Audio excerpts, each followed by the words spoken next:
Master Jet, nag-file ako ng early retirement kasi may malubha akong sakit, multiple myeloma cancer. 58 years old, 35 years in service, hindi pa umabot ng 500k ang early retirement. 462k lang. May loan ako 400 plus. Net ko 10k for my 35 years. Ito mga master, isang testimony no ng karanasan ng isa pong GSIS member.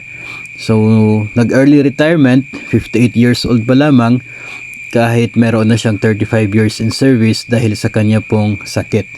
Ang nangyari po dito ay yung kanyang natanggap mula sa GSIS sa kanyang early retirement ay nasa 462,000. Tapos may loan pa siya na nasa 400,000 plus sa GSIS. Kaya yung nangyari ay 10,000 na lamang yung kanyang naging net na natanggap, no, para doon sa kanyang 35 years in service. For me mga master, it's not proper, no, na isasabihin natin na yung 10k na lang for 35 years of service.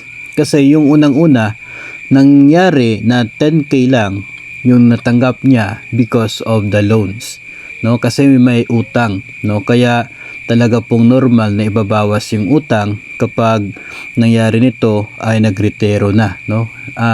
Kasi yung sahod yung deduction po ng ating utang sa pambayad sa utang sa GSIS ay nanggagaling sa ating pong sahod. Ngayon kapag ikaw ay nag-retire, nag-separate na from government service, wala ka ng sahod, wala nang papasok monthly sa iyo. So wala na mapagkukunan ng pambayad kay GSIS.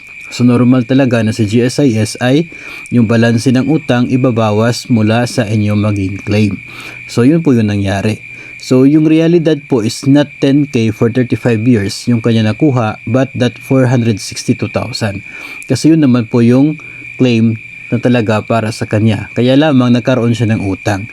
So ito po kasi yung kahalagahan ng unti-unting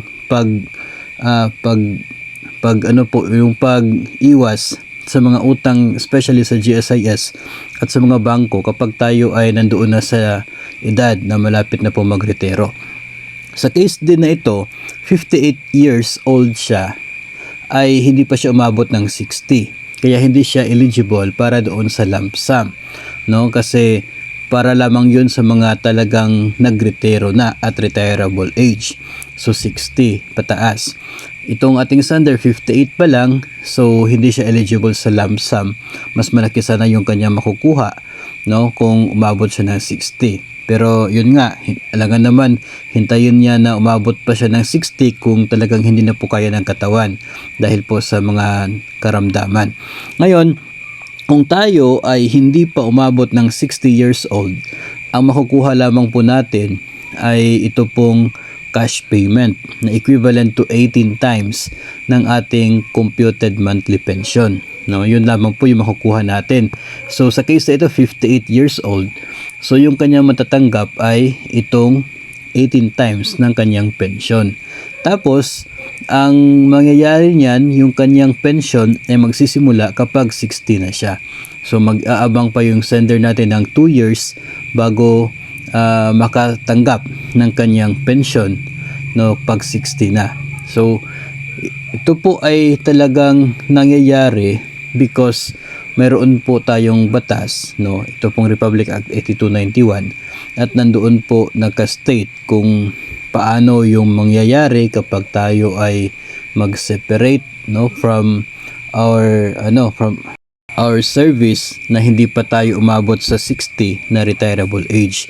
So maganda sana kung na-approve na, naging batas na yung 56 na edad na retirement, kasi kung nangyari po yun, itong ating sender sana by now ay maging eligible na doon sa lump sum, no, na matatanggap from GSIS kasi retirable age na ang 58 if naging batas na ngayon yung 56. Kaso hindi pa po siya naging batas, so stick pa rin tayo doon sa 60 na edad na siya pong existing ngayon under Republic Act 8291.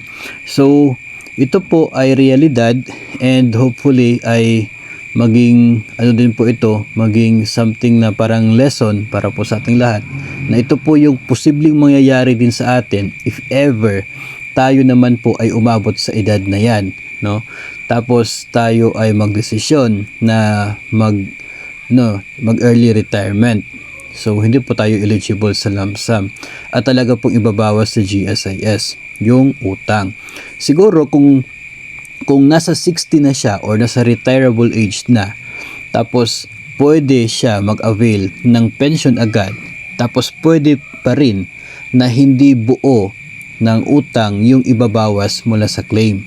Pwede po yun kung nasa retirable age na at magsisimula na the following month yung kanya pong pension. Kasi pwede kasi nakalahati lamang ng utang yung babayaran from the claim, tapos yung remaining na kalahati ay ibabawas mula sa monthly pension. Yun ay kung magsisimula na po yung pension. Sa case na ito, hindi pa kasi siya magpe-pension 2 years pa yung hintayin para siya magpe-pension. So kaya sa palagay ko, yun yung dahilan kung bakit talagang dinidak yung buong halaga ng utang from the claims. At yung nangyari, 10,000 na lamang yung naging net na natanggap ng ating sender mula sa kanyang benefits from the GSIS. So, as I said po kanina, meron po tayong batas na siya po tinatawag po na GSIS Act, GSIS Law, parang ganon. So, nandun po nakastate yung magiging sitwasyon kapag tayo ay magretiro o kaya ay humiwalay sa serbisyo before tayo umabot sa retirable age. So yun po yung mga conditions na yun doon sa batas ay siya pong sinusunod ng GSIS at ini-implement. Kaya hindi po din natin masisisi sa GSIS kung bakit ganon, kasi nga sumusunod lamang po sila doon sa kung ano pong nandyan sa batas. So siguro maging isa ito sa mga bagay na dapat pong tingnan ng mga mambabatas po natin.